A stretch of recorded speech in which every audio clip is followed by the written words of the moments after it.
Why do growing businesses love working in Slack? Let's ask Christy at Ari Bikes. Running things in Slack saves me so much time. AI summaries save 97 minutes per week. What say you, Rox from Gosney? Slack helps us build community, it helps us build connection. Your partners, vendors and customers all in one place. Take us on home, Ashley from Caraway. If we didn't have Slack tomorrow, I would explode. Well, let's not let that happen. Visit slack.com/podcast to get 50% off Slack Business Plus.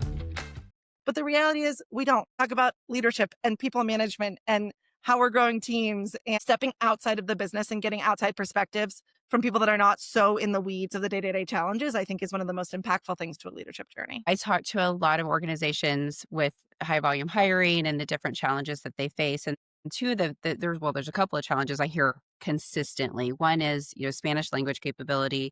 The other is fraud, right? And I'm going to try and come from like a heart-based leadership podcast instead of like all the tactical stuff I want to go down. So Wow. The challenge with Spanish workers coming into the workforce and needing to have compliance regulatory environments that suit the way that they work and need to interact to understand what it is that they're doing is a really big challenge for employers. Sometimes employers think that they are better covered or not going to be audited because they are using E-Verify, which is on top of Form I-9, an additional level of scrutiny around their worker eligibility. But this plan...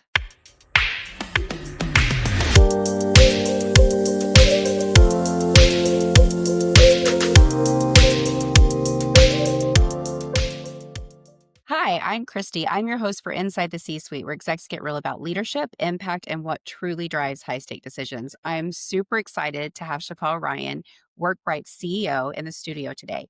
She's a data nerd, guys, but she's an even bigger online nerd. And she's a lover of all things bulldogs. Chapelle, welcome to the show. Thank you for having me, Christy. I'm excited to join you today. So where are you joining us from? Are you in Denver? I am. We're in South Denver. The office was up in Boulder. That's kind of our headquarters, but we are fully remote now. So I am at my home office in Denver. Awesome. Well, we met through someone that I admire and adore who said, you have got to meet Chapelle. And that was Tony Fogel from TriSearch. So Tony, shout out to you. I love her too. You were right. It was definitely a connection. So Chapelle, I just want to jump right into it and go. So you are a CEO for a little under 3 years.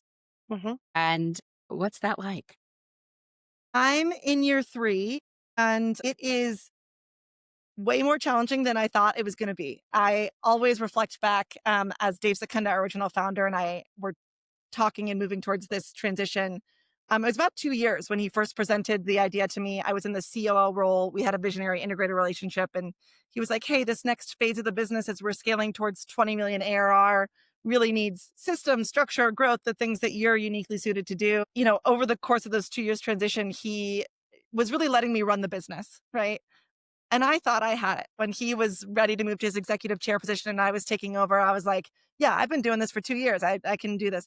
Man, I underestimated how much comfort I got out of having someone behind me going, yep, sounds good. Or have you thought about this? Or have you looked at this? And I still definitely get that out of him as my founder, Tony as a board member, all of our individuals around there. But having the buck stop with you and the saying it's lonely at the top, it is more true. I understand that more acutely today than I thought I think I would be able to otherwise. That's interesting. So I love that you have, the former CEO and you've got your board members or anybody else. Do you have like a peer mentor group that you work with as well? Yeah, I do. I think it's one of the most important and impactful things that a CEO can do at any level, but particularly in a transition phase. So actually on one of the survey questions coming in here, it was like, tell us about your leadership journey. What's one of the most pivotal moments or whatever? And my forum experience is the thing that stands out to me as the most impactful thing I've done in my leadership journey. And I think it's because, I came in, it was led by an amazing woman named Amy Baglin, and she was bringing together other female CEOs. And I thought I was coming in with all my business challenges, really tactical stuff. How are you doing lead attribution? How are you, all of this?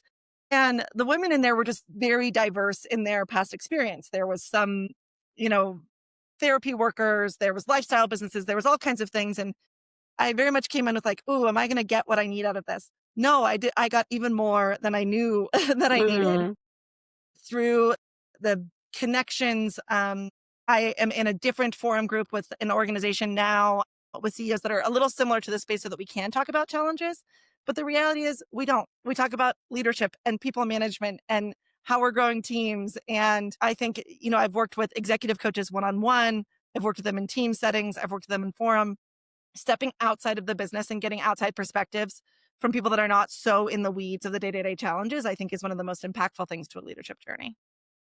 I really love that you say that. So I talk to a lot of leaders and I always ask the question what is a misconception about being at the top? And it is lonely at the top, but I love that you've got a strong group around you to support you and elevate, which shows a couple of things. A, you're vulnerable, right? And you're driven and you're curious. And I love that. Those are all great things. So I know we didn't really go into Workbright. I kind of alluded about the data nerd and the nines, but I'd love for you to share with the audience what your company does because I am a big fan of what you guys Yeah. do and I can't stop talking about it.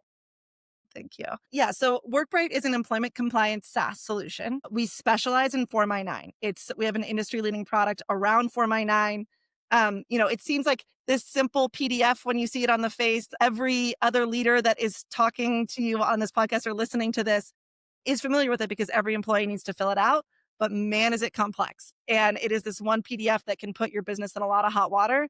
And so we have a SaaS solution that helps guide employees to complete that compliantly and employers in dealing with E-Verify and the different regulatory authorities surrounding this really important form that justifies whether someone is eligible to work in the United States.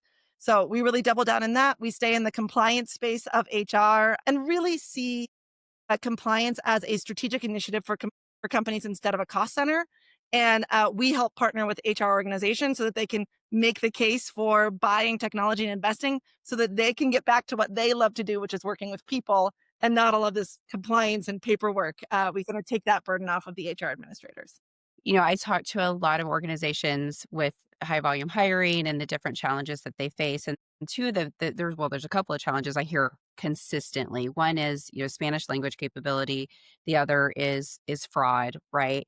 And let's throw another zinger on there because I know you're passionate about this, but then it's the remote work because is no one's favorite thing to do in HR or talent. And what I'm seeing is a lot of organizations are pulling the recruiters to do this stuff or coordinators to do this stuff or managers. And that just for me is because there's going to be so much more risk because now you've got people that maybe aren't specialists, but they're kind of plugging holes because they need to.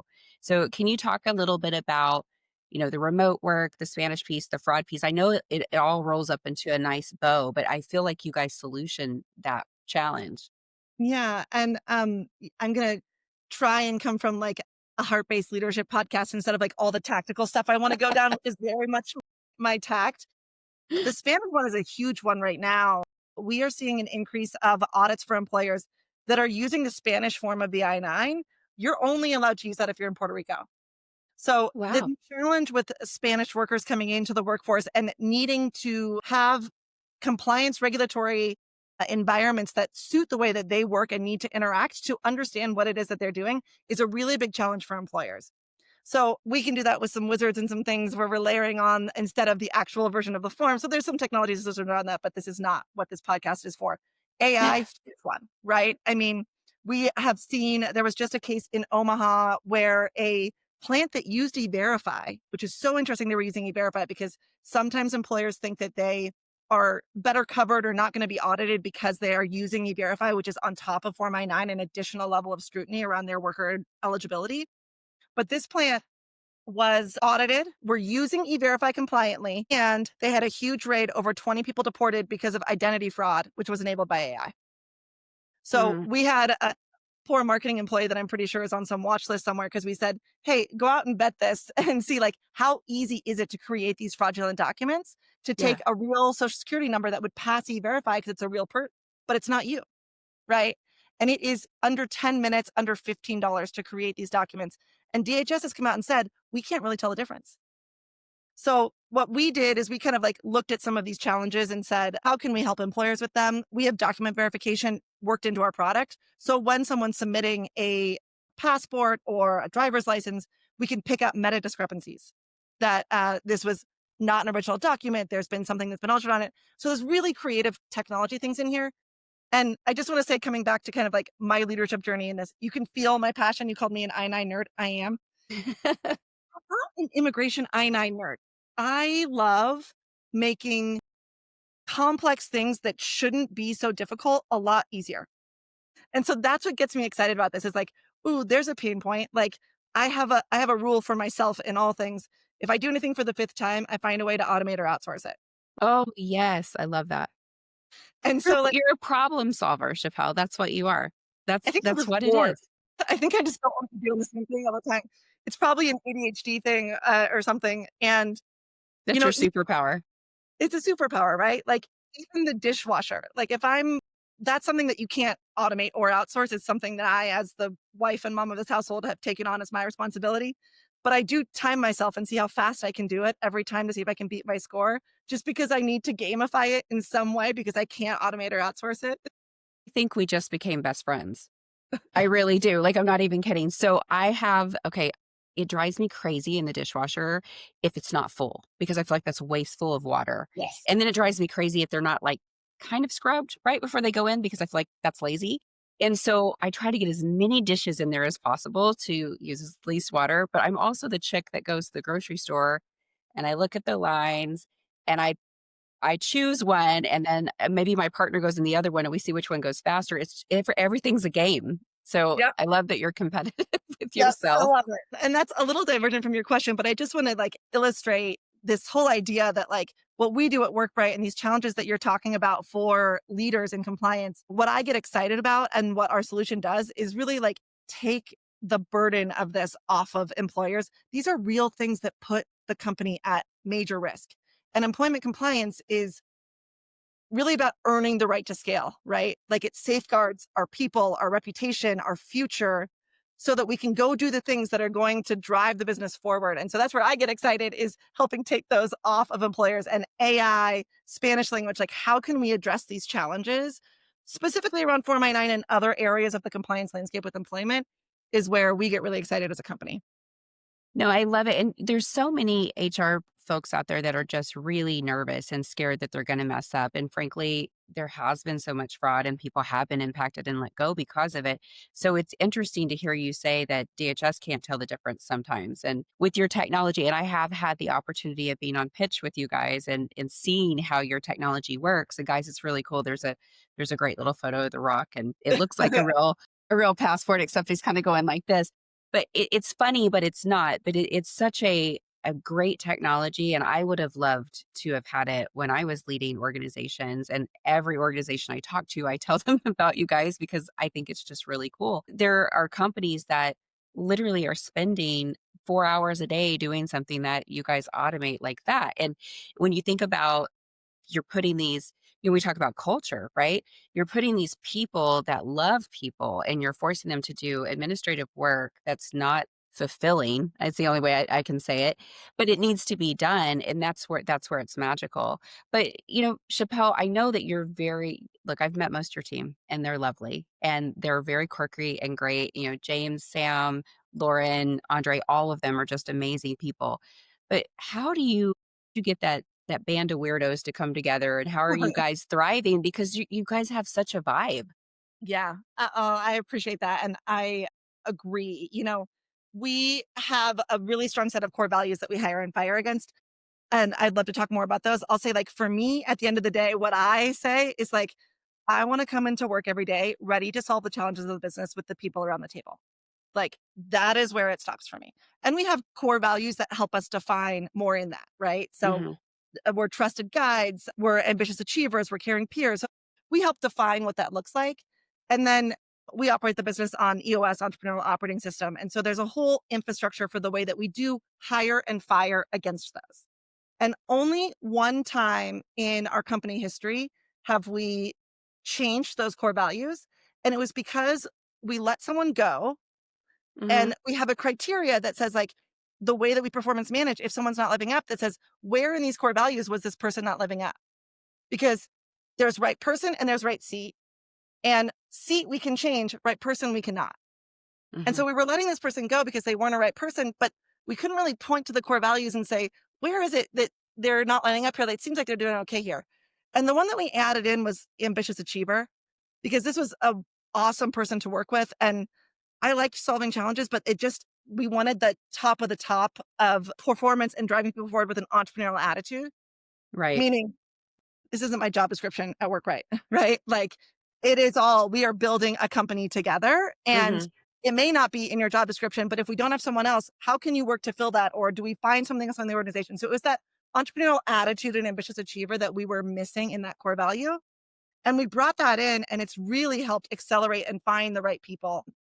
Just one more example I'll give of this, of like our band of weirdos, is like really being malleable to product market fit and identifying what it needs, like people that aren't so set in our ways. And interviewing for that is really difficult. But a good example of one of the questions is like, hey, Christy, tell me about a time that you had a really strong opinion about something and you changed your mind. And just like hearing people's feedback to that question, if they can't come up with something, they're like, no, I've had the same opinion since high school. That's probably a not right fit for our organization. There's a right fit for every organization. It's not a mark on the person as an individual. It's just saying like, here's the band of weirdos that love working at Workbright. Yeah. And that we come to work every day ready to solve the challenges. They're at every business. And I love working with the people that are around our table.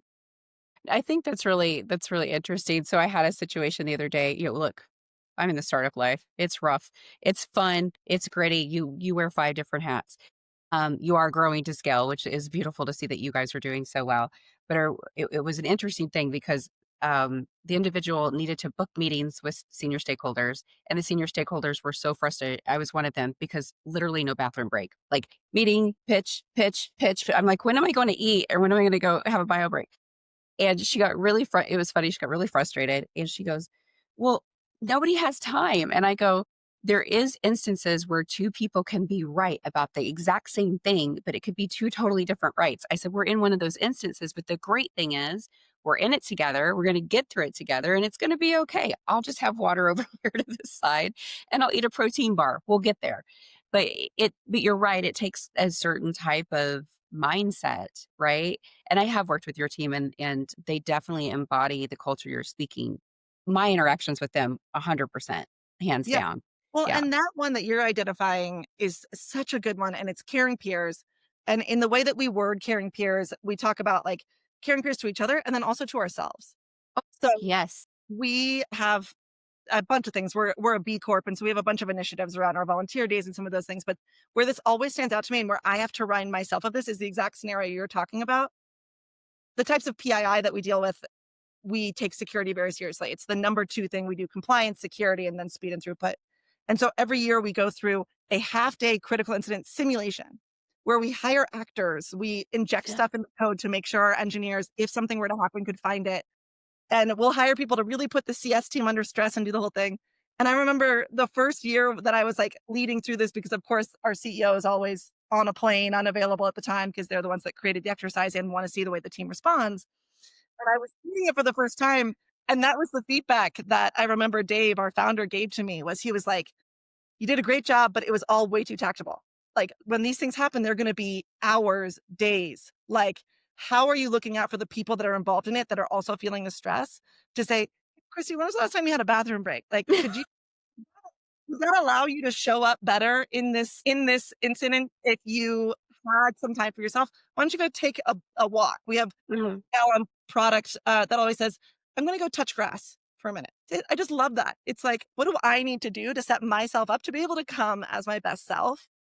And it's really around that caring peer piece. So I love that we have that in our core values to say, like, looking out for each other and for ourselves and advocating for what we need so that we can come solve what needs to be done for the business. Well, whoever your product person is, if they're going to touch grass with their bare feet, they're my people. That's called grounding. They're regulating themselves. Hold on to that one. That's a good person.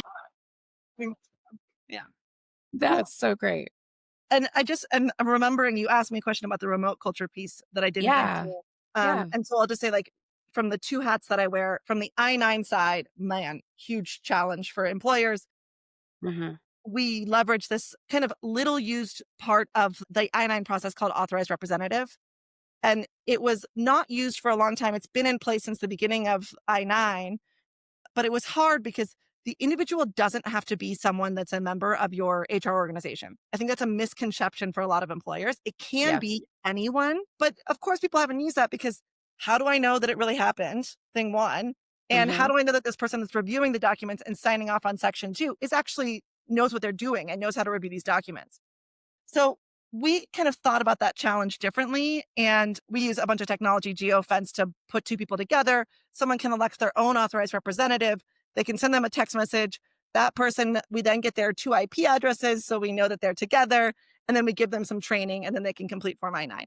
So from a how do employers that are dealing with these compliance challenges in a remote environment address it, there are some solutions out there, Workbright being one of them, an industry leading one, but it is a really unique challenge as remote workforces scale. Now, wearing the other hat we were just talking about with leadership, so interesting because there's this big push back towards in-office, right? And I think the challenges that we're talking about solving problems with people every day are additionally complex in a remote environment. Remind me, do you work in a remote environment or do you guys go to an office as well? I do. I've been remote before remote was a thing. I mean, I've always been a leader. I've always traveled globally. So there wasn't really I mean, there were times that I was in office with my team, but it was earlier in my career. So Yeah. for me, this is normal, right? It's just totally normal for me. But you bring up something that you made me think of because you have no idea how many leaders I've talked to that don't trust their people to work remote. And my comment to them is, then why did you hire them in the first place? Is the work getting done? Are the objectives being met? Then what's the problem? You need to know that they're physically sitting in that, right there doing the work. And so there is a little bit of that micromanagement. And so I find that it might be difficult. And I have talked to people about your product on that piece, and they're like, I like it, but it's a trust thing I think that they have challenges with. How do you overcome that? Like, how does your team overcome, look, guys, we're enabling you. You can do it. It's safe. How do you get them to say, yeah, I can trust this? Right. So on our solution side of things, we have a ton of materials around this. The IP audit trails, we actually end up indemnifying our customers against this particular part of the process because we believe in it so much. So we say, we've been through dozens of audits I've been personally involved in, probably hundreds more for our customers that didn't even need us because an auditor can just come right in and look at the audit trails, see the unique IP addresses. We have all of the protections against this. We work very closely with some of the country's top attorneys to justify and look through everything that we do before we release it to make sure that it would be on the right side of compliance. So from the solution side of things, that's one of them. On the how do we trust our people when we're leading remote teams, that's such an interesting challenge. It is one of our Vision Traction Organizer goals to not only be remote, but be a leading remote employer, right? Not just taking what we were doing in a traditional workforce in an in-office environment and converting it over, but putting in new systems and infrastructure so that we have rituals, feedback loops, collaboration systems. We're actively sustaining our values in the remote environment and kind of mitigating some of the drift and disengagement that can happen in a remote environment. So I'll just give you one example of this. One of the real challenges in a remote environment is this idea of coaching and mentoring younger employees, right? And you can get really siloed in your departments. So we have forum groups. We talked about forum groups. They were so impactful to my life. We brought them into the organization. Oh, I love that. Everyone is in a forum group that are cross-departmental across the organization. No one's with their direct manager. And we have the same forum group requirements. We set the container of confidentiality, of the way that we talk about hot topics. We bring conscious leadership training into those. So these younger employees are learning conscious leadership from other mentors across the organization that they otherwise wouldn't interact with or talk about. 100% responsibility, above or below the line, the drama triangle. We're bringing those in and they meet once a month with the same group throughout the year. So they're really building that trust and mentorship over time. But we don't have the in-office organic environments to have that happen the after office. So we have to be meaningful and make that time for these groups to meet. I don't know that I would say that in office would make it any better.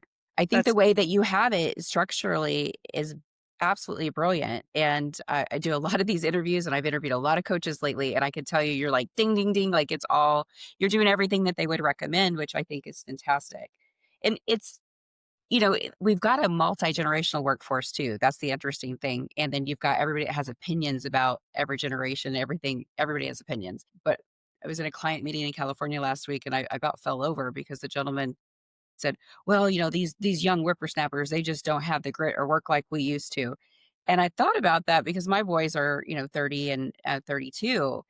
And I'm an Xer and they grind just as hard as mama does. But, a few years under that, I think it comes down to the individual person and the environment they're in. And I had someone tell me once, and it hit me really, really at home. And you're a mom, so this might hit you at home. But they said, it was Josh Verone of Centralville Bank. That's who said it, the chief people officer. He said, be the type of work environment that you would want your children to work at. Mm. When he said that, as long as I've been doing staffing, recruitment, HR for 20 years, that hit me to the core in a different way because it was more human. Because I will take more crap because I'm mom, because I'm me from an employer, but I don't want an employer to treat my kids that way. And so for me, it just elevated the way I think about myself and what I accept and what my children, what the environments I want them to work in. Right. And I love that you said, our rituals. Right. And there was another word you used. I'm just like, conscious leadership. Like, yes, can we be best friends? Because you're hitting all of my buzzwords. I have we use Rome, which is a tool kind of for a virtual office environment where you can see everyone kind of in their offices and you can interact. And when you enter someone's virtual office, you have a bookshelf or picture frames or things in there. The 15 Commitments of Conscious Leadership is the one book on my shelf in my office, just to remind everyone, like, this is the way that we show up. Our performance reviews are all against, like, how are people, this is the heart of our business, is really conscious leadership. We make sure that our younger employees, what I find with the multi-generational workforce thing, which I totally love thinking about it that way, this younger generation needs a lot more context than I think previous ones have. Yes. And one of the things we're working on right now is kind of designing a remote work philosophy, which says things that, like, I think for those of us that have been in the workforce a long time, maybe feel like, of course, everyone would know this. And we kind of forget where or how we picked it up and learned it. And like a good example of those is like camera on in meetings. Like, if we're going to be a truly remote workforce, for us to have, and so what we did was, instead of making a policy of cameras on in meetings unless these 3 things happened, we started with a page of really great context about why emotional intelligence matters and what happens with when you can see someone versus just having their phone, and the nonverbal communication, and setting up that context so they understand why it's important that we then have this policy of saying, and policy is even the wrong word, it's more directive, of saying we lead with our cameras on in meetings so that we can be attentive to each other, so that we can see our needs, so that we can have this connection moment, so that we can have all that. And so I find, particularly with the younger workforces, if you give them the context, they work just as hard, they do all the things, but they're not going to do it just because you said so. That's where I think we get that misconception of they don't want to grind. It's like, no, they don't want to take your instruction, just do the same thing every day without understanding why or how it's impacting the business. But if you give them meaning and context, they'll do it. So I actually had this discussion with an older gentleman on the plane, and I said, I think you're thinking about it the wrong way. He goes, what do you mean? And I go, well, maybe we can learn from them. They don't want to go to work, drive an hour into work and have a 30-minute break, and then work the rest of the night, and then drive an hour home. And, like, maybe they've broken the code, and maybe we should take a lesson from them on having regulation and work-life balance and engaging in our communities and being there for our children when they're home from school, whatever it is, flipping the laundry if you've got 5 minutes between meetings because it ended early, or going to the bathroom, who knows? For me, it's always the bathroom. And he goes, I maybe I'm thinking about this wrong, but I think that, well, I know for a fact you're right, because I have worked with multi-generations my entire career. And for me, the younger generation, they need to know, they need context because they want to grow. The ones that are worth having want to grow, want to understand, what does that mean? So when I do work with people that are younger than me, I say, okay, we're going to do this. What do you think? It's more of a partnership because I take it on that I'm helping provide to them maybe what I didn't have when I was their age, or I want to make sure they understand the context so they can start to grow in their role. Especially when you see a hypo, you just can't help but pour into them, right? Because they're just so amazing. So I love your philosophy on all these things. It's so great. Yeah, the high performance is a really interesting one to me. We're really doubling down on that here because we just had this like employment review cycle that we do once a year. And it's so easy with your highest performers to like want to just like give them 5s and do all of that. And actually work harder, and not harder. We work hard on all of our performance reviews, but we work really hard to say, like, what is the highest level standard of this position for this individual? Because we get so much more out of them when they know that we're deeply devoted to them. But if we just go spend an hour saying thank you and giving them pats on the back, of course we do that. And that's important. but we give Mhm. gratitude all the time. And what's more impactful and what I see high performers in particular really responding well to is saying, that was amazing. And when you're a manager, here's what it looks like. And here's what will be different there.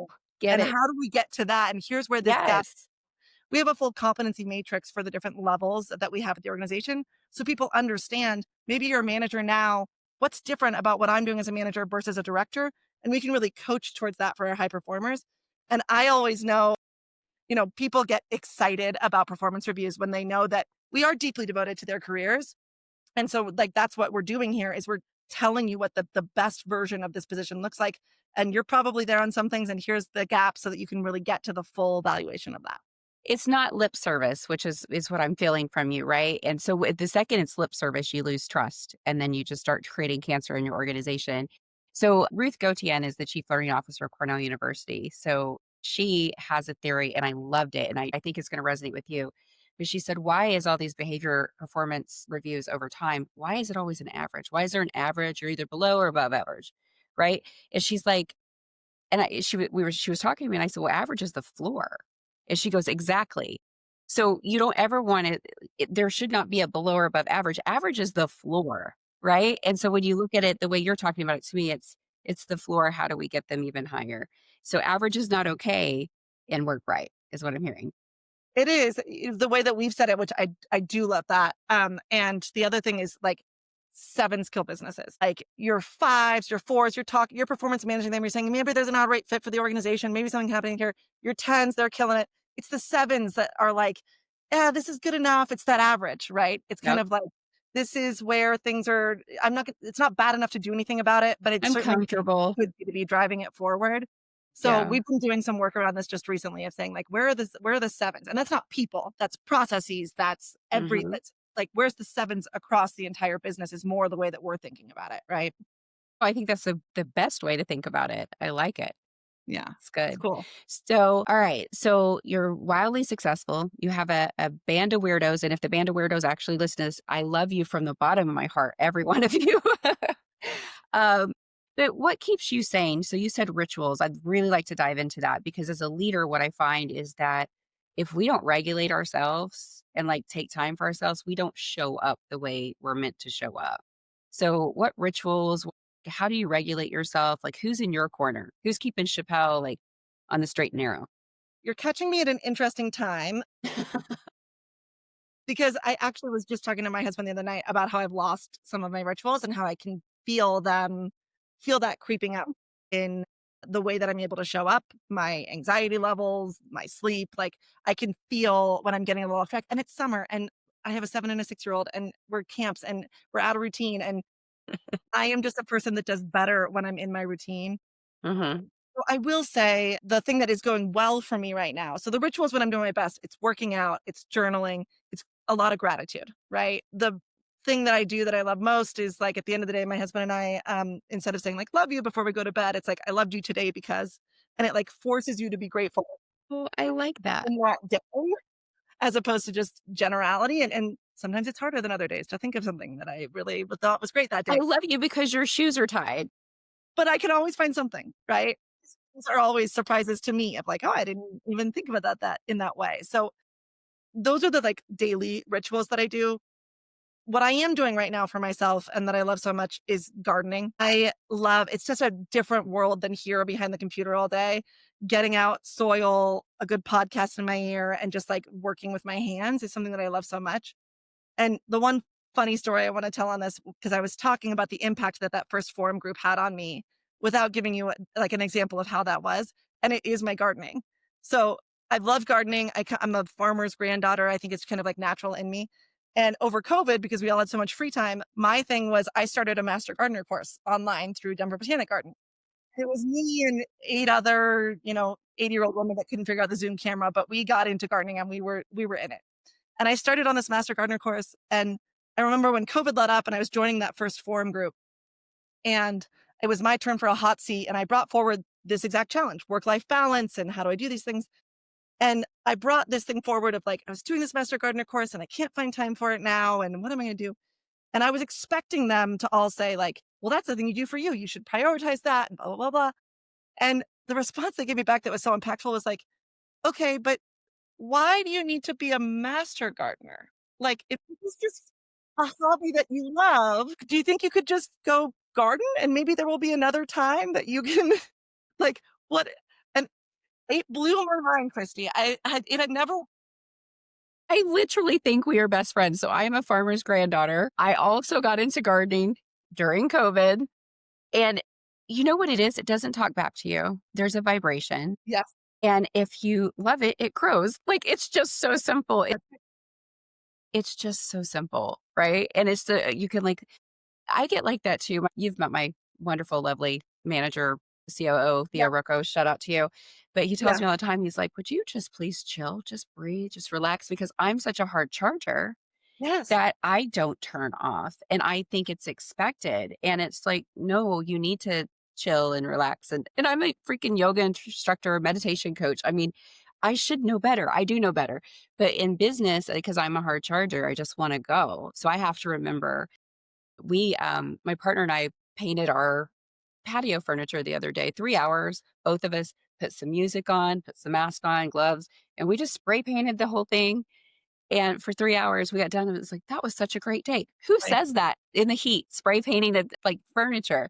But But it you're was so right. relaxing.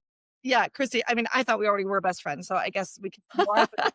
But I even heard it in what you said. Like, I'm a yoga instructor. I'm a meditation instructor. Like, have you ever thought about just doing yoga? Like, why did you need to be an instructor? Like Oh that is. no, because I'm you, because I have to know all of it. Yeah. Yeah. Yeah. Like so natural. And so I've really, that was one of the most impactful things to me. And I've really tried to just say, like, this is my hobby and that I'm working hard to keep it my hobby and not let it, maybe a plant dies because I didn't give it the love or something else happens. Like, it's not, it is just this thing that I do for me. And so I have that right now in the summer. So even though I've dropped some of the daily rituals, which I really need to get back with routine and normalcy, I feel okay because I have my thing that is my thing. And so that feels good right now. You found your thing. And I think the thing that I love most about you is that you're so vulnerable. You are like just out there with it and you're living just full Mm. Chapelle, and it's beautiful to see. It's beautiful to see vulnerability in leadership. I don't trust leaders that aren't vulnerable personally.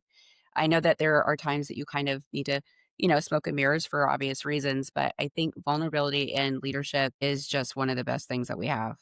Well, it's appreciate that, and I'll just say, it comes because we have a high trust level with the team too. Like, I have seen so many times the way that my vulnerability and transparency with my team has returned in spades of people supporting, stepping up to challenges, being there to think creatively about solutions, where if I was trying to smoke and mirrors or do different things, you just you get what you give, and Mm. establishing that as a culture of trust where we can be that way has been so impactful to me being able to do this job, quite frankly. I don't think I'd be able to do it any other way. I love that so much. Well, it has been an immense honor having you on the show, my BFF forever. And do you have any parting words for the guests if they'd like to connect with your team, if they're curious about Workbright? Yeah, I mean, I think like, look, I'm switching back on my hat here. We're going into compliance, shifting back and forth. This is a time to double down on compliance. We've all seen what's been Yes. happening in the news, and I know that this podcast will live in evergreen, but current administration and the things that are happening within the workforce eligibility space is robust. So if you have challenges here and you need support, this is what we do all day, every day. So we've been doing it for 10 years and we'd love to support you at Workbright. And I'll just say, this is inside the C-suite. So we either have people that are in it right now or are thinking about it and want to understand what it's like. I hope I didn't paint it too dark. I mean, I just want to say on the other side, I was thinking about your first question of how's it been? And I want to circle back to that here at the end and say, man, it has been so growing and enriching. And this experience of being the CEO for this last 3 years, as challenging as it's been tenfold rewarding on making me think about things in life and all of the things differently. So whether you're in it right now, I'm with you, or thinking about doing it, do it and come in and get all the experiences because it's really rich. Well, that's just beautiful and amazing. I endorse your product. If anybody has any All right. questions, I'm happy to tell you what I've experienced. But thank you so much again. And thank you because you are changing people's lives. You really are. And it's beautiful. Your process oriented brain, it's making a difference. On behalf of me and on behalf of our lovely community, thank you. Love you, BFF. And guys, like, follow, subscribe, and follow this lady and go check out Workbright. She's got a great product and a great team. See you next time.